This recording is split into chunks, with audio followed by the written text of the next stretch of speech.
Maya Rosewood, 32, award-winning wedding dress designer and owner of Atelier Luna, a high-end bridal boutique in downtown Seattle.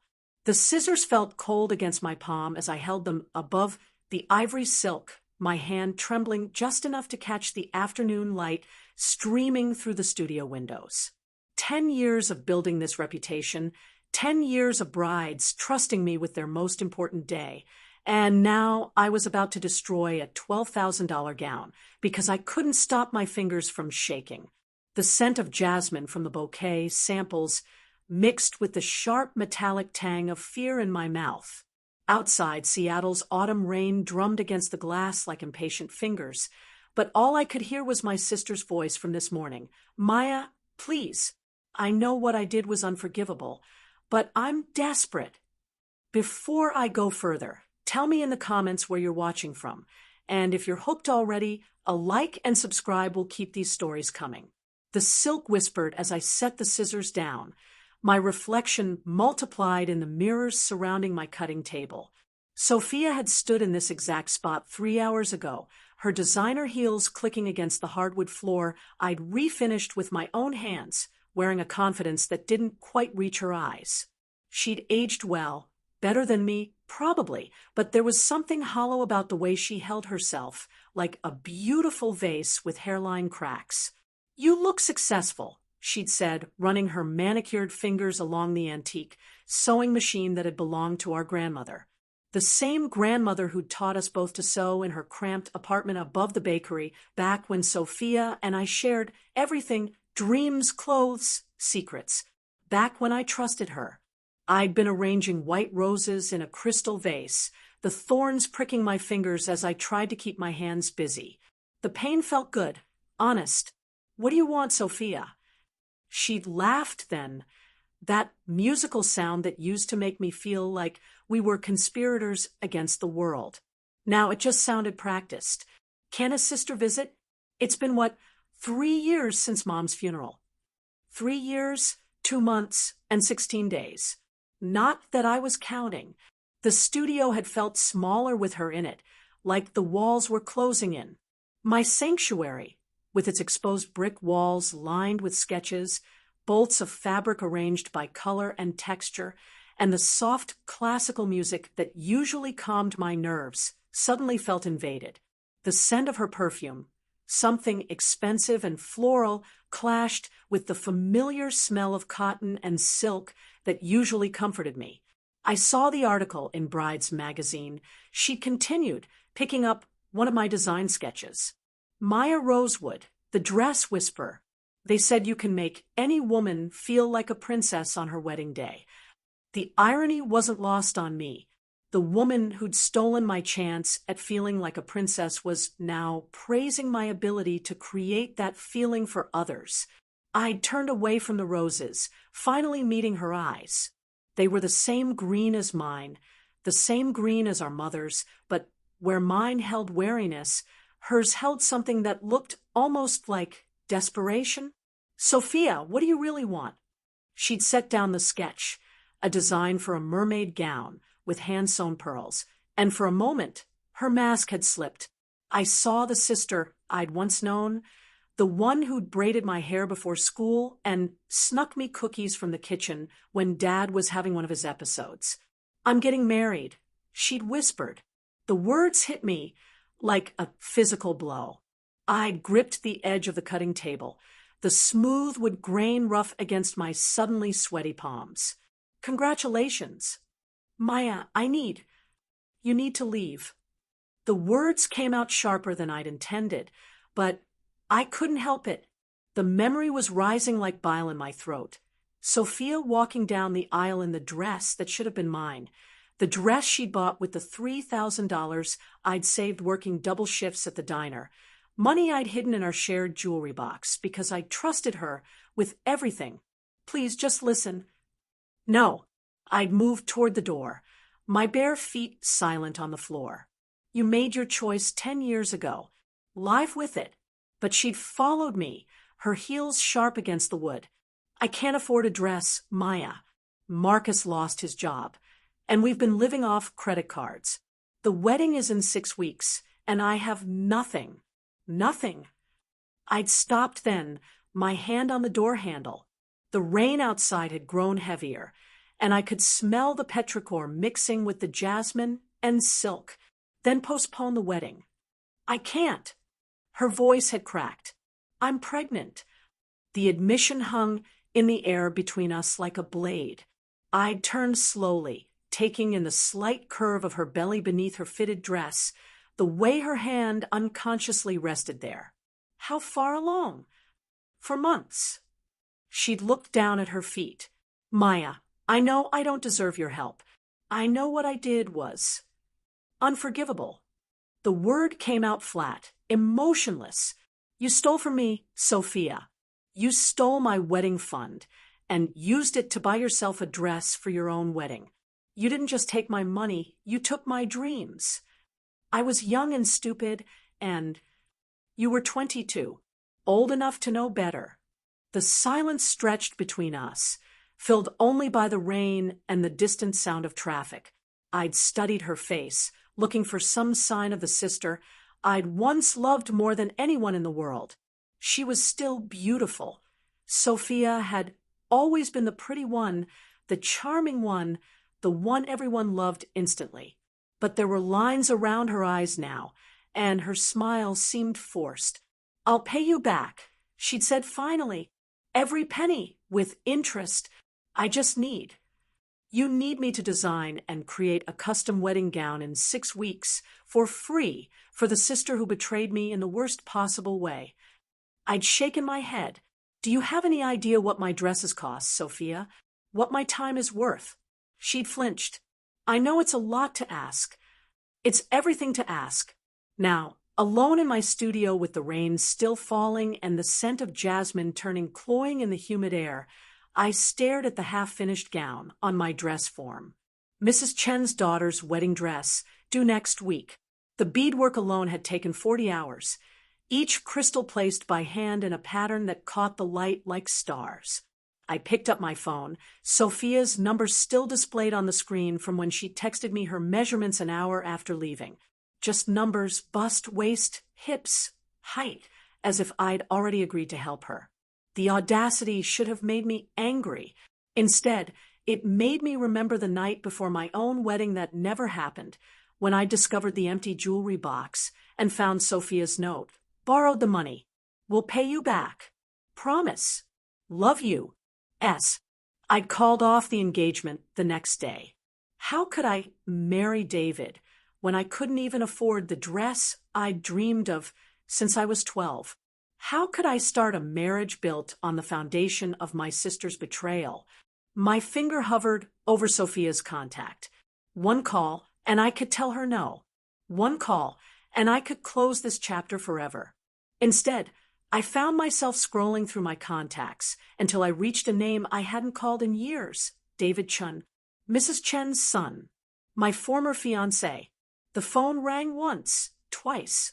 Maya. His voice was exactly the same, warm and surprised. I wasn't expecting, is everything okay? I need to ask you something, I said, my voice steadier than I felt. About your mother's dress order. Of course. Is there a problem? I closed my eyes, the weight of the decision pressing down on me like the storm clouds outside. David, do you remember why we broke up? The silence on the other end stretched long enough that I wondered if the call had dropped.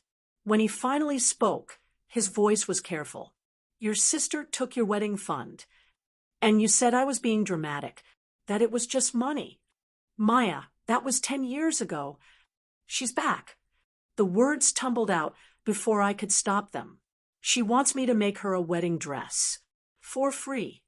Another pause. Then, are you going to do it? Before I could answer, I heard the sound of heels on the stairs leading to my studio. Sharp, quick, desperate. I moved to the window and looked down at the street, my breath fogging the glass. Sophia stood on the sidewalk below, soaked to the skin, her designer dress clinging to her pregnant belly. She was looking up at my window with an expression I'd never seen before, raw, broken, terrified. In her hand, she clutched something that made my blood run cold. A positive pregnancy test. But she'd said she was 4 months along. Why would she still have the test? The pregnancy test fell from Sophia's trembling fingers, clattering onto the wet pavement as I watched from my second-floor window. She didn't bend to pick it up, just stood there in the rain, her mascara running in dark streams down her cheeks, staring up at me with an expression that made my stomach twist. "Maya? Maya, are you there?" David's voice crackled through the phone I'd forgotten I was holding. "I have to go," I whispered, ending the call without explanation. My bare feet were silent on the stairs as I descended, each step feeling like I was walking towards something I couldn't take back. The scent of rain and wet concrete filled my nostrils as I opened the street-level door, the cool air raising goosebumps on my arms. Sophia looked smaller somehow, diminished by the storm. Her expensive dress, the kind I could never afford at 22, clung to her frame, and I could see now that the curve I'd mistaken for a pregnant belly was just the way the wet fabric bunched around her waist. "You lied," I said, my voice barely audible over the rain drumming against the awning above us. She wrapped her arms around herself, shivering. "Maya, I can explain. 4 months pregnant." I stepped closer, and she flinched. "You're not pregnant at all, are you?" The silence stretched between us like a chasm. A car splashed through a puddle nearby, sending a spray of dirty water across the sidewalk. Sophia's lips were turning blue from the cold, but she didn't move toward the shelter of my doorway. "The test," I continued, gesturing toward the plastic stick lying in the gutter. "It's not even yours, is it?" Her shoulders sagged in defeat. "It's my roommate's. She's been trying for 2 years, and when she finally got pregnant last week, she was so happy she kept all the tests. I took one." The admission hit me like a slap. "You stole a pregnancy test to lie to me about being pregnant, so I'd make you a wedding dress for free?" My voice rose with each word. "Are you insane? You don't understand." "No, I understand perfectly." I could feel the anger building in my chest, hot and familiar. "You haven't changed at all. You're still the same selfish, manipulative." "I'm desperate." The words exploded out of her, raw and broken. "Maya, I'm so desperate I can barely breathe. Do you think I wanted to come here? Do you think I wanted to beg my sister, the sister whose life I ruined, for help?" I stared at her, rain dripping from my hair into my eyes. "Then why did you—" She laughed, but it sounded more like a sob. "Because I have nowhere else to go. Because Marcus doesn't know about what I did to you. And if he finds out, he'll leave me. Because I've spent 10 years trying to forget what I did, and it's eating me alive." The rain was coming down harder now, turning the street into a river of reflected streetlights. I should have gone back inside, should have left her standing there in the storm. Instead, I found myself studying her face, looking for traces of the sister I'd once known. "Marcus doesn't know?" I asked quietly. She shook her head, water droplets flying from her hair. "I told him my family was dead." It was easier than explaining why my own sister wouldn't speak to me. The words hit me like a physical blow. "You told him I was dead. Maya, please. You erased me." My voice was barely a whisper. "You didn't just steal my money. You erased me from your entire life." I had to. How could I tell the man I loved that I destroyed my sister's wedding? That I'm the kind of person who steals from family? She was crying openly now, her whole body shaking. "I've been living with this guilt for 10 years. 10 years of waking up every morning and remembering what I did to you." I wanted to feel satisfaction at her pain, wanted to tell her she deserved every sleepless night, every moment of guilt. But looking at her now, really looking at her, I saw something I hadn't expected. She looked exactly like I had 10 years ago. Broken, lost, desperate. "The wedding," I said slowly. It's real. She nodded, wiping her nose with the back of her hand. 6 weeks. Marcus proposed 3 months ago, and we set the date before he lost his job. We've already put deposits down on everything, the venue, the flowers, the photographer. We can't get the money back, and we can't afford to postpone. So you thought you'd come to me? I thought. She took a shuddering breath. I thought maybe enough time had passed. Maybe you'd forgiven me. Forgiven you? The laugh that escaped me was bitter. Sophia, you didn't just take my money. You took my faith in people. You took my ability to trust. Do you know what it's like to go through life wondering if everyone you love is going to betray you? She flinched as if I'd struck her. I know I can't undo what I did. You're right. You can't. I turned toward the door, my hand on the handle. Find another designer. There are plenty of them in Seattle. I tried. The desperation in her voice made me pause. Maya, I've been to every bridal shop in the city. Do you know what a decent wedding dress costs? Even the cheapest ones are $2,000. And that's for something off the rack that doesn't fit right. I knew. Of course I knew. It was why I'd been saving for 2 years, working double shifts, and eating ramen for dinner just to afford the dress of my dreams. That's not my problem, I said, but the words felt hollow. I know you hate me, she continued, her voice breaking. I know I don't deserve your help. But Maya, I'm begging you. Not for me, for Marcus. He's a good man. He doesn't deserve to have his wedding ruined because of my mistakes. I turned back to face her, rain streaming down my face. What about my wedding? Did I deserve to have it ruined because of your mistakes? The question hung in the air between us, unanswered and unanswerable.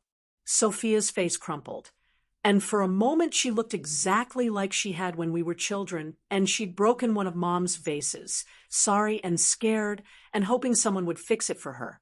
I'll do anything, she whispered. I'll work for you for free. I'll clean your studio, answer your phones, whatever you need.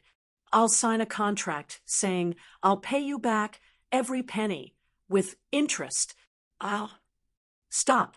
The word came out sharper than I intended. Just stop. She fell silent, her chest rising and falling rapidly. The rain had soaked through my thin sweater, and I was starting to shiver, but I couldn't seem to move. Why now? I asked finally. Why didn't you come to me years ago? Why didn't you try to make things right? She looked down at her feet, her voice barely audible. Because I was a coward. Because every year that passed made it harder to face what I'd done. Because I convinced myself you were better off without me. I was better off without you. The words hit her like a physical blow, and she actually staggered backward. For a moment, I felt a savage satisfaction. Then I saw the way her face went completely blank, the way she seemed to fold in on herself, and the satisfaction turned to ash in my mouth. You're right, she said quietly. You were. I should go. She turned and started walking away, her heels clicking against the wet pavement. Each step took her further into the storm, further away from the shelter of my doorway. I watched her go, telling myself this was what I wanted. This was justice. But as she reached the corner, something made me call out. Sophia, wait. She stopped but didn't turn around. Her shoulders were rigid with tension, and I could see her hands clenched into fists at her sides. The dress you wore to your wedding, I said, my voice carrying over the rain. The one you bought with my money. Do you still have it? She turned slowly, confusion written across her face. What? Do you still have it? Yes. It's in my closet. Why? I took a deep breath, tasting rain and regret. Because if you want my help, that's where we start. You're going to bring me that dress, and you're going to watch me destroy it. Every bead, every stitch, every thread. And then we'll talk about making you a new one. Her eyes widened in shock. Maya, those are my terms. Take them or leave them. She stared at me for a long moment, rain streaming down her face. Then, slowly, she nodded. "Okay," she whispered. "Okay," as she disappeared around the corner. I stood in the doorway, watching the storm rage, wondering what I'd just agreed to. The pregnancy test lay forgotten in the gutter, already being washed away by the rain. I was about to go back inside when I saw him, a man in a dark coat, standing across the street, partially hidden by the shadows between streetlights. He was watching my building with an intensity that made my skin crawl. When he realized I'd spotted him, he turned and walked quickly away, but not before I caught a glimpse of his face. Marcus, Sophia's fiancé, the man who supposedly didn't know I existed. I didn't sleep that night. Every time I closed my eyes, I saw Marcus's face in the shadows, the way he'd been watching my building with the focused intensity of someone gathering intelligence. By dawn, I'd convinced myself I'd imagined it, stress and old wounds playing tricks on my mind. But when I arrived at the studio at 7 a.m., Sophia was already there. She sat on the steps leading to my door, a large white garment bag draped across her lap like a shroud. Her hair was pulled back in a severe ponytail, and she wore no makeup, making her look younger and more vulnerable than she had in years. The morning air carried the scent of coffee from the cafe next door and the lingering petrichor from last night's storm. "How long have you been here?" I asked, fumbling with my keys. "Since 5. Her voice was hoarse, as if she'd been crying. I couldn't sleep. I unlocked the door and stepped aside to let her pass. She moved carefully, clutching the garment bag like it might explode. The morning light streaming through my studio windows caught the dust motes dancing in the air, and for a moment, everything felt surreal, like we were actors in a play neither of us had auditioned for. "Is that it?" I nodded toward the bag. She nodded, her knuckles white where she gripped the hanger. "Maya, are you sure about this? Once it's destroyed, there's no going back. There was no going back 10 years ago." I moved to my cutting table, laying out my tools with deliberate precision. Seam ripper, fabric scissors, the small, sharp blade I used for delicate beadwork. "Show me." With trembling fingers, she unzipped the bag. The dress spilled out like water, ivory silk catching the morning light. It was beautiful, more beautiful than I remembered. A classic A-line with a sweetheart neckline, hand-sewn pearls cascading down the bodice in intricate patterns. The kind of dress every girl dreams of wearing. The kind of dress I dreamed of wearing. "It's exactly like the sketch," I whispered, recognizing my own design from a decade ago. Every detail was perfect, from the cathedral-length train to the delicate lace sleeves I'd spent hours perfecting on paper. "I kept your original drawing," Sophia said quietly. I gave it to the seamstress and told her to follow it exactly. I wanted to feel close to you, even though I knew I'd ruined everything. The admission hit me like a physical blow. She'd worn my dream dress to marry another man, but she'd also carried a piece of me with her down the aisle. The contradiction made my chest tight with emotions I couldn't name. "Put it on the dress form," I said, my voice steadier than I felt. She handled the dress with reverence, smoothing each fold as she arranged it on the form. In the morning light, I could see the places where the fabric had aged. A small stain near the hem, a loose thread at the waist. It had been worn and loved and carefully preserved. "It's still beautiful," she said softly. "It was never yours to wear." The words hung in the air between us like a blade. Sophia stepped back from the dress form, her hands clasped in front of her like a penitent. I picked up the seam ripper, its small blade glinting in the light. "We start with the beadwork." "Maya, wait." Her voice cracked. "Before you do this, there's something you need to know." I paused, the tool halfway to the dress. "What?" "Marcus knows about you." The seam ripper slipped from my fingers clattering onto the hardwood floor. What did you say? He knows about you. He's always known. She was backing toward the door, as if she expected me to lunge at her. I lied yesterday. I've never been good at lying to you. My vision went white around the edges. You told me he thought I was dead. I panicked. I thought if you knew he was aware of what I'd done, you'd never help me. She was crying now, tears streaming down her face. Maya, please let me explain. Explain what? That you've been lying to me for the past 24 hours? That your fiancé was watching my building last night like some kind of stalker? My voice rose with each word. What else have you lied about? Her face went pale. You saw him? So you knew he was there? I felt something cold and sharp settle in my stomach. This whole thing, the desperation, the tears, the pregnancy test, it's all been an act, hasn't it? No. Maya, no, it's not like that. Then what is it like? I was shouting now, all the rage and hurt of the past decade pouring out of me. Because from where I'm standing, it looks like you and your fiancé cooked up some elaborate scheme to manipulate me into making you a free wedding dress. That's not. She stopped, her mouth opening and closing like a fish, gasping for air. It's not what, Sophia? Not true. Not exactly what happened.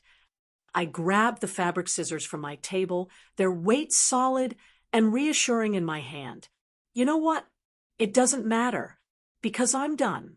I'm done with your lies, I'm done with your manipulation, and I'm done with you. I raised the scissors toward the dress, and Sophia lunged forward. Don't! She grabbed my wrist, her fingers digging into my skin. Please, Maya, don't destroy it. Not yet. Give me one good reason why I shouldn't. Because it's not just my dress. The words came out in a rush. It's yours too. Your design, your dream. If you destroy it, you're destroying a piece of yourself. I stared at her, the scissors trembling in my grip. She was right, and we both knew it. The dress represented everything I'd lost, not just the money, but the innocence, the trust, the belief that love could conquer anything. Let go of me, I said quietly. She released my wrist, but didn't step back. We stood there, inches apart, the dress between us like a ghost of what might have been. Marcus didn't want me to come here, she said, finally. He said it wasn't fair to ask for your help after what I'd done. But, Maya, we're desperate. Really, truly desperate. The wedding is in 5 weeks, and we have nothing. So you decided to lie to me instead of telling the truth. I was afraid you'd say no if you knew he was involved. I am saying no. I set the scissors down on the table, my hands shaking. I want you out of my studio. I want you out of my life. And I never want to see you again. She flinched as if I'd slapped her. Maya, get out. She stood there for a moment longer, tears streaming down her face. Then she moved toward the dress form, reaching for the gown. Leave it, I said, but leave it. Consider it payment for 10 years of therapy I couldn't afford because you stole my wedding fund. The cruelty of the words surprised even me, but I didn't take them back. Sophia's face crumpled, and she pressed her hand to her mouth to stifle a sob. I'm sorry, she whispered. Maya, I'm so sorry for everything. Sorry doesn't fix anything. She nodded, wiping her eyes with the back of her hand. I know it doesn't. She walked to the door, her footsteps echoing in the sudden silence. Just before she reached it, she turned back. For what it's worth, she said, her voice barely audible, you were right to call off your wedding. David never deserved you. He never understood how special you are. The door closed behind her with a soft click, leaving me alone with the dress and the weight of everything unsaid. I stood there for a long time, staring at the gown that had haunted my dreams for a decade. In the morning light, it looked different somehow, less like a symbol of betrayal and more like a relic of the girl I used to be. The girl who believed in fairy tales and happy endings. My phone buzzed. A text from an unknown number. Asterisk Maya, this is Marcus. We need to talk. There are things about Sophia you don't know. Things that might change how you feel about helping her. Meet me at Pike Place Market, the flower stalls, in 1 hour. Come alone. Asterisk. I stared at the message, my heart pounding. Every instinct told me to delete it, to pretend I'd never seen it. But curiosity, and something deeper, something that felt dangerously like hope, made me grab my jacket. As I locked the studio door behind me, I caught a glimpse of my reflection in the window. I looked exactly like Sophia had that morning, pale, frightened, and desperate for answers. The dress waited in the empty studio, a silent witness to secrets that were only beginning to unfold.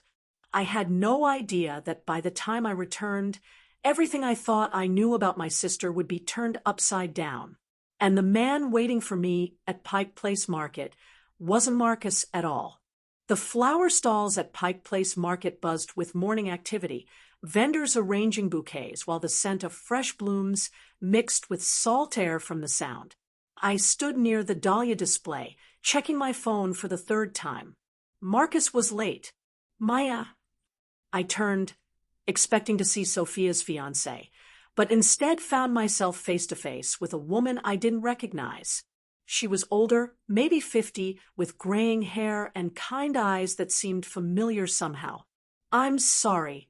I think you have me confused with someone else, I said, stepping back. No confusion. I'm Helen Martinez, Marcus's mother. She extended her hand, and I noticed her fingers were stained with paint.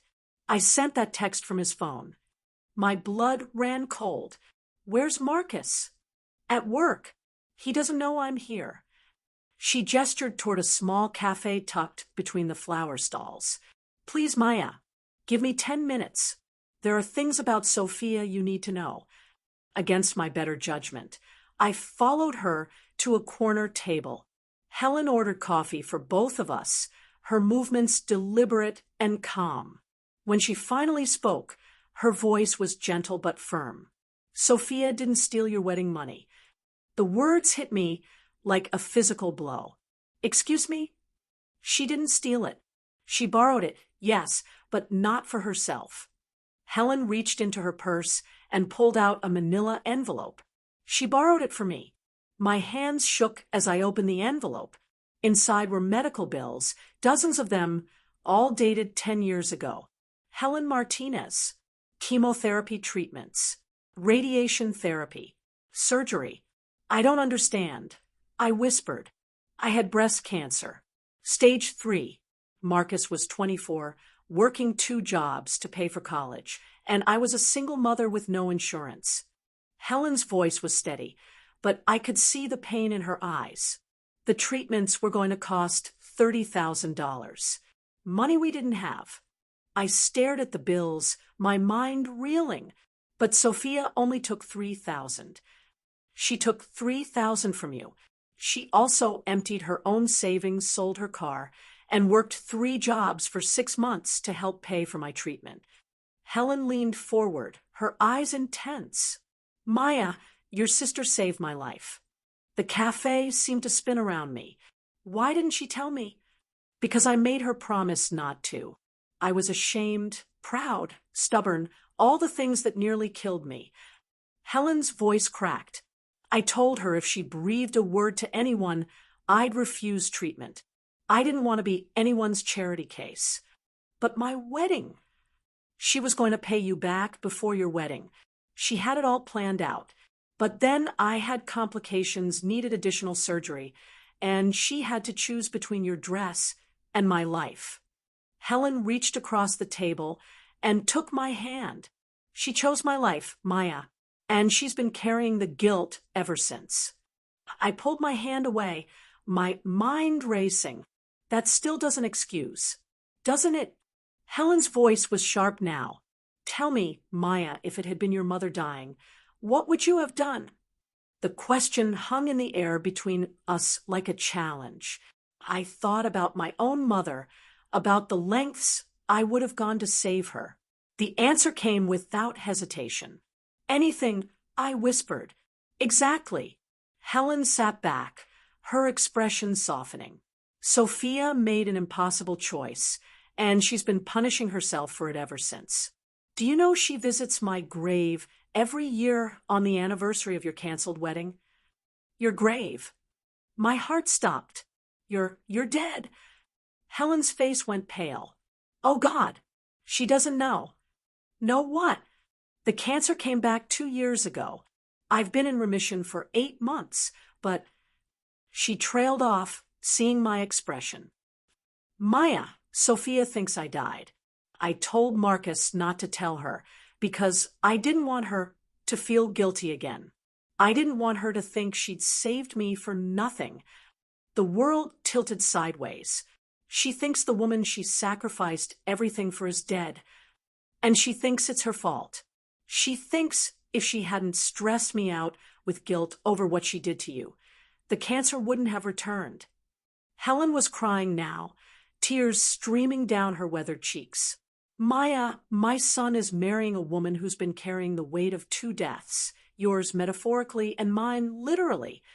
I stood up so fast my chair toppled backward. I have to go. Maya, wait.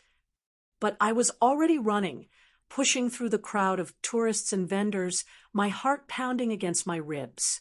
I had to get back to the studio, had to find Sophia. Had to. She was sitting on my steps again, but this time she wasn't alone. Marcus was with her, his arm around her shoulders as she sobbed into his chest. They both looked up as I approached, and I saw the same green eyes in both their faces, the eyes I'd inherited from our mother. Sophia, I said, my voice breaking on her name. She stood slowly, wiping her face. Maya, I'm sorry about the lies. Marcus made me tell him everything after you threw me out. He said we should leave you alone, that we'd figure something else out. Helen Martinez is alive. The words hit her like a physical blow. She staggered backward, and Marcus caught her arm. What? She whispered. She's alive, Sophia. The cancer came back, but she's in remission. She's alive, and she wanted me to know the truth about why you took the money. Sophia's legs gave out, and she sank onto the steps. She's alive. She's alive, and she's been carrying guilt too. She thinks if she'd told you about the cancer returning, you would have blamed yourself. I sat down beside her, close enough to smell her familiar perfume. We've all been carrying guilt that isn't ours to carry. Marcus cleared his throat. I should call my mother. In a minute, I said, not taking my eyes off Sophia. First, I need to say something. She looked at me with those green eyes, our mother's eyes, and I saw the little girl who used to braid my hair and sneak me cookies. But I also saw the woman who had made an impossible choice and lived with the consequences for 10 years. I forgive you, I said simply. She broke down then, 10 years of guilt and grief pouring out of her in great, heaving sobs. I pulled her into my arms, and she felt so small, so fragile, like she might break apart completely. I'm sorry, she whispered against my shoulder. Maya, I'm so sorry. I know you are. We sat there on the steps as the morning sun climbed higher, 2 sisters who had lost each other and somehow found their way back. Marcus called his mother, and I heard him crying as he told her that Sophia knew the truth. There's something else, Sophia said when she finally pulled away. About your wedding dress. What about it? I never wore it. I stared at her. What do you mean? The dress upstairs. It's not the one I wore to my wedding. It's the one I had made for you. She wiped her eyes, leaving streaks of mascara on her cheeks. I had 2 dresses made, one for me and one for you. I kept yours all these years, hoping someday I could give it back. My heart stopped. The dress in my studio is yours. It was always yours. She stood up, brushing off her jeans. I know it doesn't fix anything, but I wanted you to have it back. I thought about the dress waiting upstairs, about how I'd almost destroyed it in my anger. It wasn't a symbol of betrayal after all, it was a symbol of love. Complicated, messy, imperfect love, but love nonetheless. Will you let me make your wedding dress? I asked. She stared at me in shock. Maya, you don't have to. I want to, but I have conditions. Anything. First, no more lies. Ever. About anything. Done. Second, you're going to help me make it. Every stitch, every bead, every detail. We're going to do it together. I'd like that. And third, I stood up facing both her and Marcus. I want to be your maid of honor. Sophia's face crumpled again, but this time she was smiling through her tears. Are you sure? I'm sure, but I'm designing my own dress for that. She laughed, the sound bright and clear in the morning air. Deal. Marcus stepped forward, extending his hand. Thank you, Maya, for giving us a chance. I shook his hand, studying his face. He had kind eyes, the kind that spoke of integrity and patience, the kind of man who would love my sister despite her flaws, maybe even because of them. Take care of her, I said. Always. As we climbed the stairs to my studio, I thought about the dress waiting for us, my dress finally coming home. But more than that, I thought about second chances and the strange ways love finds us, even in the midst of betrayal and loss. Sophia was right about one thing. Some things, once broken, can never be put back together exactly as they were. But sometimes, if you're very lucky, they can be made into something even more beautiful. 6 weeks later, I stood at the altar of a small church overlooking Elliott Bay, watching my sister marry the man she loved. She wore a dress we had created together, simple, elegant, perfect. And in the front row, Helen Martinez dabbed at her eyes with a handkerchief, very much alive and surrounded by the family that had fought so hard to save her. As Sophia and Marcus exchanged vows, I caught sight of a familiar face in the back of the church. David Chun, looking older but still handsome, still kind. He smiled at me and nodded, and I found myself smiling back. Maybe some stories don't end with the heroine getting the prince. Maybe sometimes they end with something better, the heroine getting her sister back, and discovering that love, real love, isn't about fairy tales and perfect endings. It's about forgiveness and second chances, and the courage to rebuild what was broken into something stronger than it was before. The dress I'd worn to my sister's wedding hung in my closet now, the dress that had been mine all along, waiting patiently for me to come home to it. And someday, when I was ready, I would wear it to my own wedding. But for now, it was enough to know it was there, a reminder that some dreams are worth waiting for, and some love is worth fighting for, even when it comes wrapped in betrayal and tied with the complicated ribbons of family. Especially then,